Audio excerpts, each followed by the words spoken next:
xeyirli olsun, əziz uşaqlar. Deməli, burada bizə 30 səhifə verilib. 30 səhifənin 2 səhifəsində qrafik informasiya var, 28 səhifəsində isə mətn informasiyası var. İlkin olaraq qrafik informasiyanın həcmini tapırıq, 2-ni vururuq. Rəng pikselləri AB 2/10 vurulsun 2/9-a. Və 256 rəng palitrası deyirsə 8 bit informasiyadır 2/3-ə. Eləyir 2/23, 2/23-ü də 2/13-ə bölüb keçiririk kilobayta. Olur 1024 kilobayt. Megabayta da keçirtmək olar. Hələ ki kilobayta keçirdirəm. Sonra 28 səhifə deyir. 28 səhifənin 64 sətridir. Mətnin həcmini tapıram. 2/6-nı vururam 2/6-ya. Unicode deyirsə vururam 2-yə və bölürəm. Baytdan keçirəm kilobayta 2/10-a. Deməli, burada 2/2, 4, 2, 8, 28-i də 2-yə vuranda eləyir 224 kilobayt. Sonra isə 1024 ilə 224-ü cəmləyirəm, eləyir 1248 kilobayt. İkinci misalda avtomobil nömrələri 7 simvoldan ibarət olmaqla 32 hərf və 10 rəqəmin kombinasiyasından düzəlir. Hər bir simvolun kompüterdə 16 bitlə kodlaşdırdığını hesab etsək, 30 nömrənin kompüterdə nə qədər yer tutduğunu müəyyənləşdirin deyir. Deməli, simvolumuz 7-dir və i-miz də var ki, 16 bitdir. Bu hissə sizi çaşdırmasın. Biz fokuslanırıq digər hissəyə. Çünki hər bir simvol 16 bitlə kodlaşdırılırsa, 7 simvol varsa, həcmimizi tapmaq üçün 7-ni 16-ya vurmaq yetərlidir. Burada da 30 nömrə var. 30 nömrə var. Bunu da biz keçirtməliyik bayta, bölməliyik 8-ə. Deməli, 2 dəfə 7-in 14, 14-ü də 30-a vuranda eləyəcək 420 D variantı. Uyğunluğu müəyyən edin deyir. İkili və 16-lıq say sistemidir. Biz sadəcə bunları onluq say sisteminə keçirtməliyik. Deməli, onluq say sisteminə keçərkən 1, 2, 4, 8, 16, 32, 64. Deməli, biz 64 ilə 8-i toplayırıq, eləyir 72. 72 ilə də bu qalan 3-ü toplayanda eləyir 75. Biri Y uyğundur. İkinci 0-1 onluğa keçirərkən onu 16-ya vuruq 167 eləyir. 2-yə B uyğundur. Və biri 16-ya vurub üstünə 9 gələndə 25 eləyir. Beləliklə də 1Y, 2B, 3C, Y variantı alınır. Sonra dördüncüdə deyir ki, əlifbanın hərfləri ardıcıllıqla birdən başlayaraq 16-lıq say sistemində 2 rəqəmlə şifrələnir.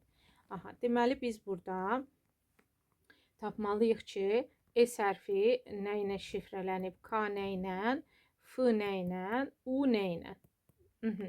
Bunun üçün biz bunları nömrələyirik. S hərfi görək neçəncidir. 1, 2, 3, 4, 10-luqda nömrələyirik. 5, 6, 7, 8, 9, 10, 11, 12, 13, 14, 15, 16, 17, 18, 19. Deməli, S-imiz 19-dur.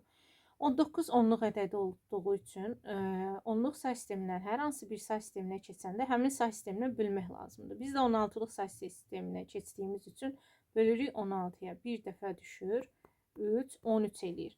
Deməli, S-in kodunu tapdıq 13. K-nın kodunu tapmaq üçün burada 11-dir. 11 16-ya böləndə elə qalıqdır, yəni B-dir. Amma bizdə burada qeyd olunub ki, 2 rəqəmlə şifrələnib. Ona görə 0B yazırıq. F-imiz 6-dır, 0,6 yazırıq. U-muz isə 19, 20, 21-dir. Yenə 21-i onluqdan 16-lığa keçmək üçün 21-i bölürük 16-ya bir dəfə 5, 15 də bu eləyir. Deməli, kodu tapdıq və yanaşı düzəndə 13, 0B, 06, 15 C variantı eləyir. Uyğunluğu müəyyən edin deyir. Deməli, enerjidən asılı deyil, yenidən proqramlaşdırıla bilən yaddaşdır. Enerjidən asılı olmayan bilirik ki, ROM-dur, amma yenidən proqramlaşdırılan yaddaşdır dediyi üçün flash yaddaş götürülür. Ona görə biri A uyğundur. Kompüterin konfiqurasiyası və sazlanması haqqında verilənə uzun müddət saxlayırsa, kompüterin konfiqurasiyası SMOS-dur. Cari anda yüklənmiş icra olunan proqram və onun vasitəsilə emal olunan verilənləri saxlayan bu RAM yaddaşıdır. Biz cari anda RAM yaddaşından istifadə edirik. Ona görə 1A, 2B, 3 də Y-dir. 6-cı misalda cədvəldə yaşayış məntəqələri arasında məsafələr verilib. A və Y arasında birbaşa məsafə yoxdur. Aha, biz bunun qrafını çəkə də bilərik. Bir dəfəlik də tapa bilərik. Ən gözəl, ən güvənilir hissəsi qrafını çəkməkdir. Deməli, A təpəsindən B təpəsinə 25-dir yolun çəkisi. Sonra A təpəsindən C təpəsinə 35-dir. A təpəsindən D təpəsinə isə 45-dir. Eyni ilə B-dən A-ya yol var. Eynidir. B-dən C-yə B ilə C-ni birləşdiririk. 15-dir. B ilə də D birləşdirdik. Oldu 12. B ilə Y isə B-dən Y-yə xətt çəkək. O da 150-dir. Sonra C-dən A-ya 35-dir. C-dən B-yə 15-dir. C-dən D-yə 14-dür. C-dən Y-yə isə 135-dir. D-dən A-ya var, D-dən B-yə var, D-dən Y-yə bunu da birləşdiririk. Olur 180. Y-dən B-yə var, Y-dən C-yə var, Y-dən D-yə var və salam. Hamısını düzlük qoşduq. Bizə lazımdır ki, A-Y arasında ən uzun yolu tapmaq. Təbii ki, ən uzun yolu tapa bilərik, amma cavablarda verilən A, D, Y yoludur. A, D, Y. Çünki A-dan D-yə 45-dir, D-dən Y-yə 180-dir. 45 ilə 180 toplayırıq, 225 eləyir. Bundan böyük, yəni 272-ni ala bilmirik. Tutalım ki, biz başqa yolla gəlsək, misal üçün A-dan belə də gələ bilərik. A-dan C-yə, C-dən tutalım, məsələn, B-yə gedə bilərik. B-dən D-yə, D-dən də Y-yə gələ bilərik. Həmən yolları toplasaq, 35, C-dən B-yə 15, sonra B-dən D-yə 12 və D-dən Y-yə 180-dir. Deməli, bunları toplayanda 12, 4, 5, 6, 180-in üstünə 62 gələndə olur neçə? 242. Yəni 242 ala bilirik maksimum, amma 272 alamırıq. Ona görə cavablarda 225 ala bildiyimiz üçün ADY yolu ilə cavabı 225 götürürük. Hər hansı bir kataloqda Paper TXT adlı faili saxlanılmışdır. Həmin faili bu kataloqdan bir səviyyə yuxarı qovluqda yaradılmış ad kataloqa daşıdıqdan sonra failin tam adı bu şəkildə oldu. Deməli, bundan əvvəl alt kataloqa daşınması üçün, yəni bundan əvvəlki yeni kataloq bundan əvvəlkidir. Yəni bu bizim failimizdir. Bundan əvvəl gələn kataloq yeni kataloqumuzdur. Ona görə buna qədərki yolumuz isə bu imiş. Yəni C sektor USR TXT Y variantı doğrudur. 8-də uyğunluğu müəyyən edin deyir. Neçə sətir var? Biz bunu belə də saya bilərik. Çünki balacadır. 2, 3, 4. Bundan da tapırıq ki, 3 sətir var. 1-ə C uyğundur və yaxud da ki, böyükdən kiçiyi çıxırıq. 4-dən 2-ni çıxıb üstünə 1 gəlirik. Belə də tapa bilirik ki, 3 sətir var. Amma sütun sayını ardıcıl hərfləyə bilməliyik. A, B, C, D. Deməli, 4 sütun varsa 2-yə D uyğun gəlir. 3 də bu xana sayını istəyirsə, ilk olaraq sətir sayını tapırıq. 7-dən dediyim kimi 4 çıxıb üstünə 1 gələndə 4 sətir eləyir. Sütun sayısı A, B, yəni 2 sütun eləyir. Sonda sətir sütuna vururuq. 4 dəfə 2-ni 8 eləyir. Yəni 3-ə də deməli A uyğun gəlir. CDA, C variantıdır. 9-da sınaq imtahanı verilənlər zamanı fraqmentinə əsasən cədvəldə hər tələbənin magistr sınaq imtahanında hər fəndən topladıqları ballar və ümumi ballar göstərilib. Baxaq, deməli, biz not ümumi yazılıbsa və not sadəcə ümumiyə aiddirsə, biz ciddi böyük 90-a baxacağıq. Ciddi böyük 90, 92, 92-dir, yəni 1 ilə 7-yə aiddir. 1 ilə 7 və enddir. Enddirsə, deməli, bu hissədə ancaq bir 7-ni qəbul edə bilər. Cavablardan görürük ki, A, B, Y, D ola bilməz. Avtomatik cavab C-dir. Yenə də sona qədər həll eləyək. Deməli, bu not fikir verin 2 qat bərabərsizlik olduğu üçün ilk olaraq mörtəzənin içini olduğu kimi həll eləyəcəyik. Demir A-da N ilə başlayan, N ilə başlayanları seçəcəyik. Notumuzu yazırıq qabağına. N ilə başlayanı seçirik. Nə olacaq? 2 olacaq, 4 olacaq, 6, 7 olacaq. Or, digər halda da bizə deyir ki, informatika 20-dən kiçiklər. İnformatika 20-dən kiçiklər 2-dir. 5'dir, 6'dır. 2, 5, 6. Buradan nəticə belə çıxır ki, not or olduğu üçün 2, 4, 5, 6, 7. Və not da bilirsiniz də inkar edir. Yəni bu sətirləri deyil, olmayan sətirləri götürəcəyik. Olmayan sətirdə 1, 3'dür. Bizə də lazım idi 1, 7. Yəni bunların hər ikisində olan sadəcə 1 olacaq. Sonra 10-da 10-da bizə lazımdır ki, ən çox təhsil olan şagird sayını elə cavablarla gedirik. Məsələn, 5 2-cə dənədir, 3 amma 1, 2, 3 dənədir. Ən çox budur. 8 2-cə dənədir, 6 bir dənədir, 2 bir dənədir. Bir dənə çoxluq təşkil edən 3-dür. 3 də baxırıq ki, hansı sinifdir? 8-dir. Həqiqətən də 8D-də Murad oxuyur, Səma oxuyur və Ayxan oxuyur. Cədvəldə axtarış serverinə verilmiş sorğular axtarış nəticəsində internetdə tapılmış veb səhifələrin sayı verilmişdir. Sorğularda və ya məntiqi əməlini işarə etmək üçün or simvolu və məntiqi əməli üçün isə and simvolu istifadə edilmişdir. Aha. İndi burada görürük ki, qələmlə and kitab 0'dır. 0 olduğu üçün mən bu şəkildə olanda həmişə çevrələri yanaşı yazıram. Artıq üçünün də kəsişdiyi hissə yoxdur deməkdir. Və qələmlə kitabı birini solda, birini sağda yazıram. Qələm, kitab. Dəftər isə tən ortada olacaq. Sonra isə qələmlə dəftər məsələn 120-dirsə, bu orta hissəyə 120 yazıram. Dəftərlə kitab 130-dursa, bu hissəyə də 130 yazıram. Dəftər 400-dürsə, 120, 130, 250, 150 orta hissəyə düşür. Qələmimiz 300-dürsə, 300-dən bu 120-nə çıxanda 180 bura düşür. Kitabı bilmirik, elə bizdən də onu istəyir ki, kitabda olub, dəftərdə olmayan.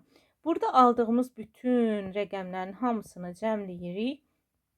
Hamısını bu şəkildə çevrədə nə görürsünüzsə. Hamısını cəmləyirik.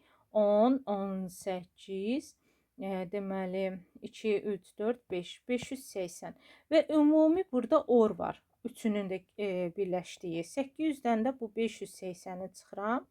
Olur 220. Yəni cavab C variantı.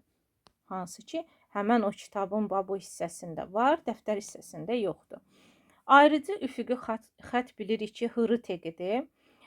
Qalın bold seçdirilmişdirsə strongdur. Strong. Kursiv yazmalı və seçdirilmişdirsə M-dir. Paragraf isə P-dir. Deməli, baxırıq ki, birinci hırı deməli 1-dirsə C, D ola bilməz. Strong bizdə 2-dirsə strong Y ola bilməz. A da ola bilməz. Ona görə B variantı. Həqiqətən də 1 hırıdır. M 3 kursivdir. 2 strongdur, 4-də paragraf P, yəni yeni abzas. HTML-də aşağıdakı addımlar icra edilərsə nəticə nə olar? Deməli, birinci sətirdə Nazilə qalın yazılır, Səma kursiv yazılır, amma burada 2, 4 ilə 3 bir-birinin yerini dəyişir. Çünki ikinci sətirdə yazdığı teqdən əvvəl deyir ki, Fidan.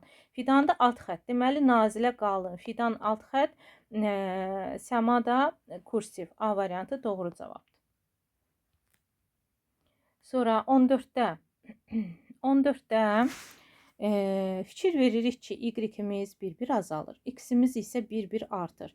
Deməli, y 150-dirsə və şərtdə ancaq 0-a bərabər olan halda, kiçik bərabər olan halda çıxırsa, dövr dayanırsa, onun üçün mən gərək bu y-dən 150 çıxım da, düzdür? 150 çıxım və nəticədə məndən 0 alınsın. 150 çıxırsa, deməli mən x-imi də 150 vahid artırmalıyam. Bu da eləyir -130. Deməli, y-in 0 qiymətində, x-in də -130 qiymətində bizim dövr dayanır. Alqoritmin yerinə yetirməsi nəticəsində y dəyişənin 9 qiyməti almışdır. Deməli, x üstəgəl y-imiz 9-dursa, bu hissədə.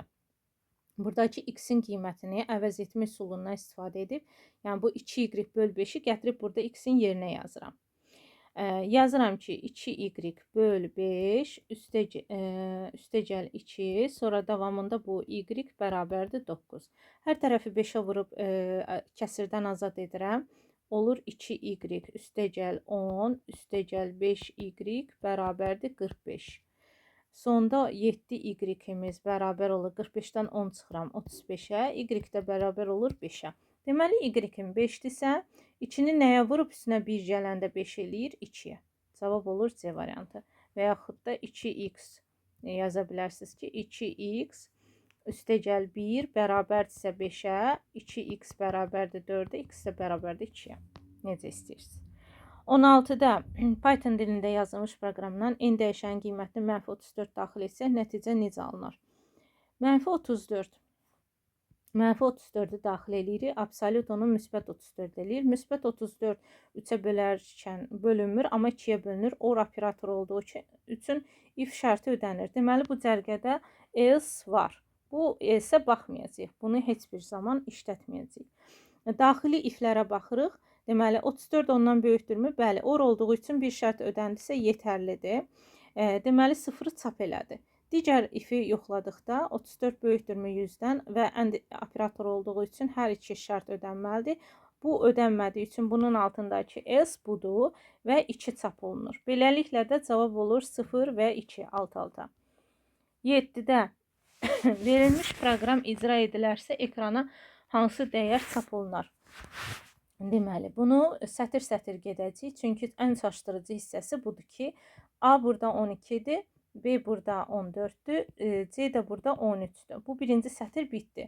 İkinci sətirdə yeni alınan qiyməti ikinci sətrə mənimsətmək olmaz. A, B-nin qiyməti, ancaq birinci sətrin qiymətlərindən istifadə edirik. A, B-nin qiyməti 14, B də A-nın qiyməti 12-ni. Yəni, qayıdıb 14-ü ala bilməz. İndi sətir bitdisə, hə, ala bilər. Üçüncü sətirdə artıq ikinci sətirdən istifadə edə bilərik. A, C-ni alır. C dəyişməyib, ancaq 13 olub deyənə. Elə 13 yazdıq. C isə A-nı alır. A-nın axırıncı qiyməti 14 idi.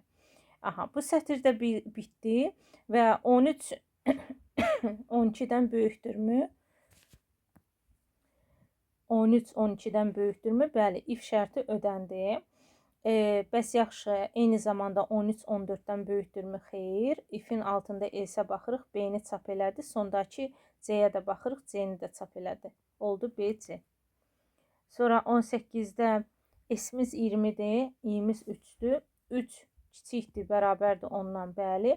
O zaman 20-nin üzərinə gəlir 3 və 3-ün kvadratı eləyir 23, 32. 3-ü 3 vahid artırır, olur 6. 6 ondan kiçik bərabərdir, bəli. O zaman 32-nin üstünə gəlir 6 və 6-nın kvadratı 36. 38-in üstünə 36 gələndə eləyir 74.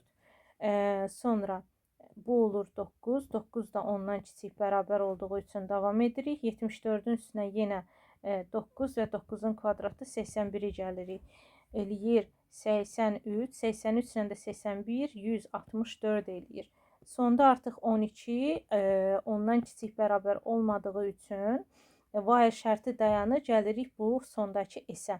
S-in üstünə i-ni gəlirik. 164-ün üstünə 12-ni gələndə cavab eləyir 176 Y variantı. Sonra 19-da aşağıdakı fraqment proqramda verilmiş rekursiv funksiyanın icrasından sonra hansı nəticə çap olunacaq? Deməli, i-miz 1, 2, 3, 4, 5, 6, yəni 0, 1, 2, 3, 4, 5, 6 dövr gedəcək. Hər dəfə soruşur ki, Element sıfırdan, bu indeksdən elementə müraciət eləməkdir. Element sıfırdan böyükdürsə, həmən elementlərin hasilini tapır. Sıfırdan kiçikdirsə, əks halda. O zaman da sayını tapır. Deməli, baxın, 0-cı indeksimiz həqiqətən 3 sıfırdan böyük olduğu üçün 3-ü neynir? Götürür. Amma birinci indeksimiz -5 böyük olmadığı üçün sayır 1. Deməli, qısacası biz bunların müsbət olanları götürüb vura bilərik. 3-ü vururuq 7-yə, vururuq 11-ə. Bu bizə verir 231. Burada isə baxırıq ki, sayırıq ki, -5 var, -9 var, -3. 3 dənə də mənfi ədəd var. Deməli, olur 231, 3. 20-də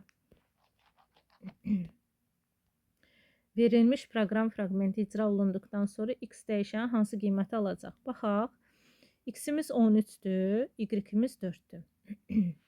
13 ilə 4-ü daxil eləyirik və bu şəkildə yazacağım. 13 4-dən kiçikdirmi? Xeyr. Onda else hissəsinə gələcək. S bərabər olacaq. 13-ün üstünə gələcək. F 13 və y-imiz 4-dürsə 4 isə gəl 4, 8 eləyir. Və burada print var. Print hissəsini eləyirəm, amma icra olunmur. Niyə? Çünki bu S-imiz hələ cavab tapmayıb ona görə. Amma print hissəsini eləyirəm ki, sonra sondan əvvələ doğru gedəndə hər şey qaydasında görünsün. Deməli, bizim x-imiz 13 idi, y-imiz də 4 idi. Topladıq, oldu 17. Digər ikinci şərtdə həmən 13-dən 8-i tapmalıyıq. 13 8-dən kiçikdirmi? Xeyr. Eyni qayda ilə else gəlirik. 13-ün üstünə gəlirik. F13, 8-in üstünə də 4 gələndə eləyir 12. Print hissəsində isə yazırıq 13 üstəgəl 8 eləyir 21. Üçüncü dövrdə gəlirik ki, 13 də yenə 12-dən kiçik deyil. Yenə else hissəsinə gəlirik. 13 üstəgəl F 13, 12-ni də 4 vahid artıranda 16. Print hissəsində nə edirik? 13 ilə bu səfər 12-ni toplayırıq. Eləyir 25. Və axırıncı dövrdə artıq 13, 16-dan kiçik olduğu üçün bu S-i bizə verir. Yəni S bərabər olur x nə y-ə 13 ilə 16-nı toplayırıq, eləyir 29. Və bunu aldığımız üçün biz əslində bu funksiyanın cavabını almış oluruq. Bu funksiyanın cavabını aldıq deyənə bizə S-lər yox, bax print hissələri maraqlıdır. Print hissəsi deməli artıq 25-ini çapa verə bilir.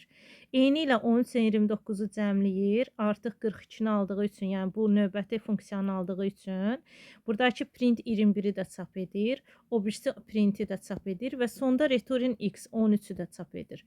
Ona görə burada cavab A variantıdır.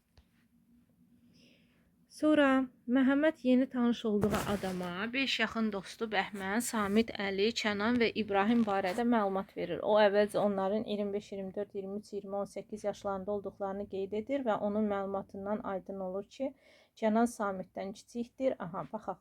Kənan Samiddən kiçikdir. Bəhmandan isə böyükdür. Nə Əli, nə də İbrahim Bəhməndən böyük deyil. Aha, kiçikdir, amma İbrahim yaşca ən kiçik deyil. Deməli, birinci İbrahim gələcək, sonra Əli. Bunları düzdükdən sonra asanlıqla bilirik ki, ən kiçiyi 18-dir, sonra 20-dir, 23-dür, 24-dür və 25-dir. Bizə lazım olan Əli ilə Kənandır. Əli 18, Kənanda 24. B variantı. Daxil olunan natural ədədin rəqəmlərin cəmini hesablayan alqoritm blok sxemini qurun. Deməli, başlanğıc qururuq. Ədədi daxil eləyirik. N ədədi paralelogramda daxil eləyirik. Sonra deyirik ki, bizə cəm lazımdır. S bərabərdir. Düz bucaqlığın içində S bərabərdir 0 yazırıq. Və deyirik ki, əgər N-imiz 0-dan fərqlidirsə və yaxud da 0-dan böyükdürsə, hərdirsə, o zaman bir A ədədi götürürük və yaxud da S bərabərdir, hər dəfə S-in üstünə gəlirik. N bölünsün qalıqlı 10-a. Bu şəkildə də yaza bilərdik və yaxud da ki, məsələn, hər hansı bir A ədədinə qalığı mənimsədə bilərdik. S-in də üstünə həmən o A-ları gələ bilərdik. Belə də yaza bilərsiniz, qısa da yaza bilərsiniz və unutmuruq, N-i hər dəfə 10-10 azaltmalıyıq ki, bu dövr sonsuz getməsin, bitsin. Bu şəkildə bunu yazandan sonra bu bura qayıdır və finişdə də buradan nə çıxacaq? S-in qiyməti çıxacaq çapa və son. Aydındır. Beləliklə də o həqiqətən də bütün daxil edilmiş rəqəmlərin hamısını cəmləmiş olur. Misal üçün, tutalım 17 ədədi daxil eləmisiniz. 17 sıfırdan böyükdür. Bəli, 17-ni ona böləndə qalıq nə eləyir? 7 eləyir. S deməli birinci bu 7-ni götürdü. Amma 17-ni ona böləndə nə qalır? 1 qalır. 1 böyükdür sıfırdan, bəli. Bu səfər 1-i ona böləndə qalıq 1-dir. 7 ilə 1-i topladı, 8 aldı. Amma 1-i ona böləndə tam isə 0-dır. Artıq 0 sıfırdan böyük olmadığı üçün çıxışa çıxır və S-imiz nədir? 8. Həqiqətən də 17-nin rəqəmlərin cəmi 8 eləyirmi? Eləyir. Sonra klaviaturadan daxil edilmiş natural ədədin tək rəqəmlərin cəmini və cüt rəqəmlərin sayını istəyir. Bunu necə eləyirik? Yazaq.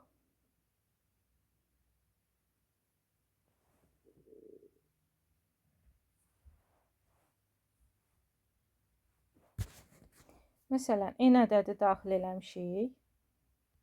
Int input.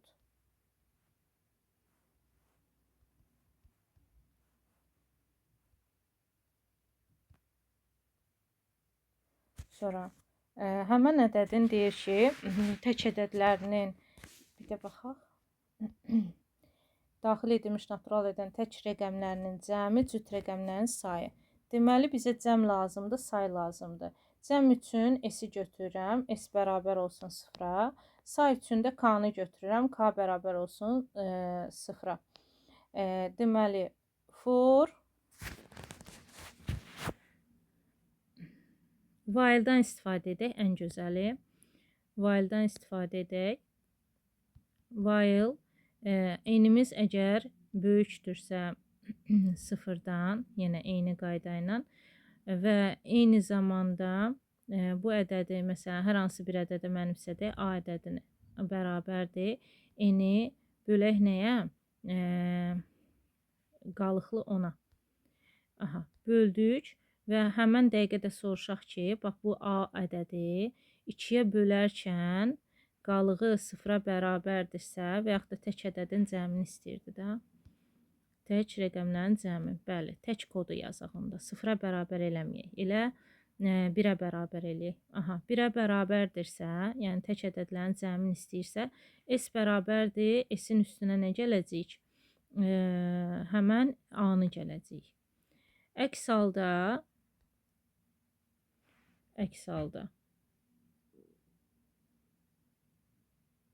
deməli, else 2 nöqtə. K-nı sayacaq. Cüt ədədləri deyir ki, say. Üstəgəl 1. Printə də nə verəcəyik? Printə yazacaq ki, SK. S virgül K. Misal üçün baxırıq, run eləyirik. Tutalım ki, 125 ədədidir. Burada tək ədədlər 1 ilə 5-dir. Cəmi 6 eləyəcək. Bir dənə də cüt var. Ay, niyə çıxmadı? Int input. Hə, mən A-nı bölmüşəm burada. Yox, düzdür. Hə, mən burada mütləq şəkildə dövrüm sonsuz getməsin üçün N-i mütləq şəkildə 10 dəfə azaltmalıyam. Hə, az qala bunu unutmuşdum. Run eləyirik. Səhvim oradadır. Yenə 125 ədədini yazıram. Cəm 6, sayda 1. Beləliklə, yəni bir neçə dənə uzun ədəd yaza bilərsiniz, istədiyiniz qədər. Burada gördüyünüz kimi tək ədədlər 1, 3, 5-dir, cəmi 9-dur. Cüt ədədlər 2, 4, 6-dır, sayı 3-dür. Sonra klaviaturadan aralarında bir boşluq olan sözlərdən ibarət S sətri daxil edilmişdir. Bu sətirdə olan sözlərin hər birinin sonuna hashtag simvolunu əlavə edərək yenilənmiş sətrin çapa verək. Aha, bu da asandır. Burada da biz nə edə bilərik? Misal üçün, n bərabərdir inputdur. N bərabərdir input. Sətir verilib. Biz bunu split eləyirik. N bərabərdir. Input nöqtə split də eləmək olar. Mən belə yazıram ki, daha sizin üçün aydın olsun. Deməli, n nöqtəni unutduq. N nöqtə spliti elədik və n-ə mənimsətdik. Sonra isə bu for i in n eləyirəm. Bunu yazdım. Sonra print yazıram ki, print lap qısa, lap lakanik yazmaq üçün i-ni çap eləsin. I-nin hər dəfə sonunda hashtag-i çap eləsin. Çünki bizdən onu tələb edir. Və bu bir sətirdə baş versin deyənə end operatoruna istifadə edirəm. End bərabərdir dırnaq içərisində. Run eləyirəm. Məsələn, fərqli bir söz yazaq. İnformatika məsələn dərsi. Bir dəqiqə. In input, in split for in. Burada hərf səhv olub. Split yazırıq. Split eləyəndən sonra yenə yazırıq. Məsələn, araba, kino, boşluqlarla. Kitab. Run eləyirik. Baxın, hər elə bir ki, sözün sonunda neynədir? Hashtag-i qoymuş oldu. Sonra 25-ci sualda 25-ci misalda 258 səhifəlik sənədin birinci və sonuncu səhifəsində D şəkil var. Yazaq. 258-in birinci və sonuncu, yəni 2 səhifəsində qrafik informasiya var. 256 səhifəsində də mətn informasiyası var. Və deyir ki, bu ibarətdir 32 rəng çaları, amma ki, bizdə burada qaydalar var. Deyir ki, rəng palitrası 32-dən 256 rəngli palitraya dəyişdirilib. Sonra sənəddə olan simvol sayı mətnə aiddir. Təsvirdə olan pikselin ümumi sayı 8 dəfə artırılıb, qrafikə aiddir. Sənəd Unicode-dan bu mətnə aiddir. Sənəddə olan sətirlərin sayı da mətnə aiddir. Və informasiya həcmini kilobaytla istəyir. Deməli, 258 səhifənin tükünü götürürük. 2 səhifəsində idi də. 2 səhifəsini götürürük. Və bizə deyir ki, 32 rəng çalarından 256 rəngli palitraya dəyişdirilib. Yəni 8 bit. 2 üstü 3-ə vururuq. Sonra nöqtə sayımızı deyir ki, olduğu kimi yazırıq, amma 8 dəfə də artırılıb. Deməli, nöqtə sayımız 256, 2 üstü 8 və 5 son 2, 2 üstü 9 və deyir ki, 8 dəfə də artırılıb. Yəni 2 üstü 3 sayda da artırılıb. Sayırıq ki, 4, 12, 12, 21, 4, 12, 21, 24. 2 üstü 24.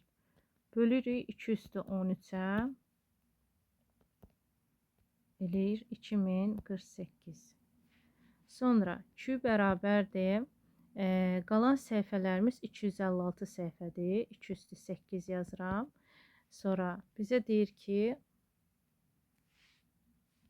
sənəddə olan simvolların ümumi sayı 16 dəfə artırılıb. Deməli, ümumi simvol sayı 64-dürsə 2 üstü 6-nı 16 dəfə artırırıq. 2 üstü 4 dəfə artırırıq.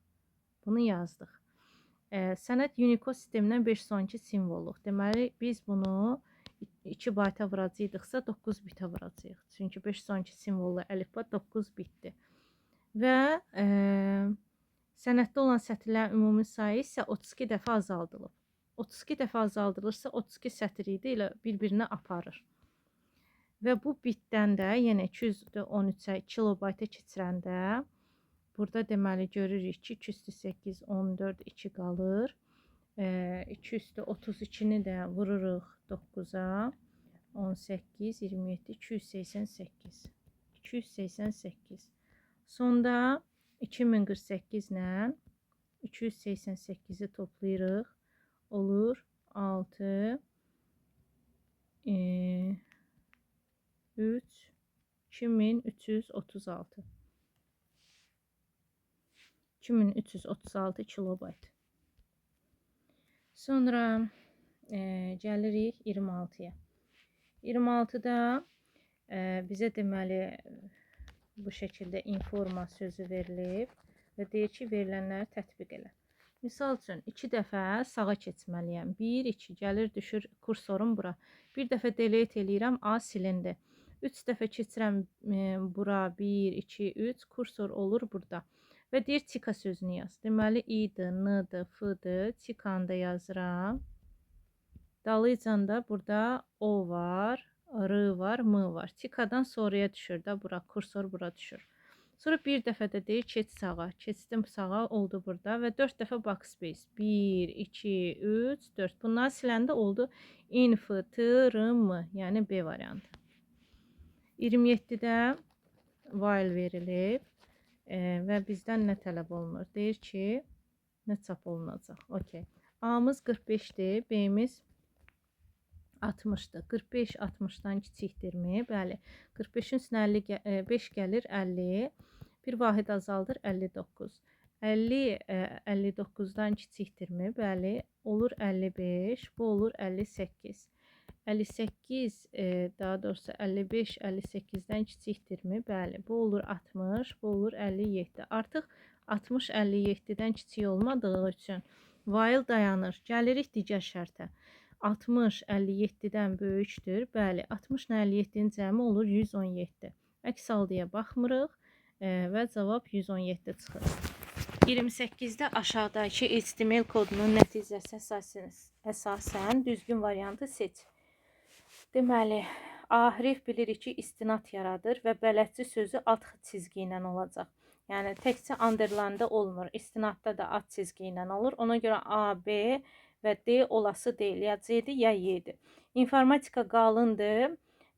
Məktəbdə kursivdir. Ona görə Y variantı doğru cavabdır. Sonra, deməli, bu fraqment deyir, nəyi işləyir? Baxırıq ki, bax, hər hansı bir ədədi daxil eləyəndə deyir, həmən ədəd onun tərsinə bərabərdirsə true. Bu, hansı ədədlərə aiddir? Palindrom ədədlərə. Ona görə daxil edilmiş siyahıda palindrom ədədləri yoxlayır deməkdir. Sonra, 10 elementi olan A və B siyahısı verilmiş və əvvəlcə hər iki siyahının bütün elementləri 0 təyin edilmişdir. Aşağıda verilmiş proqram koduna əsasən B5-i təyin edin. Aha, gəlin təyin edək. B5-i tapmaq üçün 9-dan neçə çıxanda 5 eləyir? Mən yəni B5-i tapmalıyam. 4 çıxanda. Deməli, i-nin 4 qiymətində olacaq. Yəni, burada ehtiyac yoxdur da 0-dan 9-u da daxil olmaqla ədədləri yazmaq. Əsas qısa olaraq bizə əgər B5 lazımdırsa, mən bilirəm ki, i 4 qiymətindədir. Deməli, A-nın 4-cü indeksində yerləşən ədədin üstünə 3 gəlməliyəm. Deyir ki, A əvvəlcədən, baxın, deyir ki, 10 elementi olan A və B siyahısı verilir və hər ikisi də 0 təyin edilir. İndi burada i bilirsiniz də 0, 1, 2, 3, 4, 5, 6, 7, 8, 9 ədədləridir.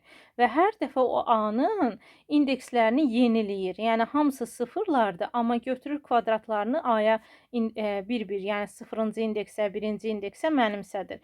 Yəni, A-nın yeni siyahısı əslində 0-ı 0-a vuranda nə eləyir? 0, 1-i 1-ə vuranda 1, 2-ni 2-yə vuranda 4, 3-ü 3-ə vuranda 9, 16, 25, 36 bu şəkildə. Bizə əsas lazımdır ki, A-nın 4-cü indeksi. İndeksləyirik 0, 1, 2, 3, 4-cü indeksi olur 16. 16-nın üstünə 3 gəlir, cavab olur 19. Bu qədər.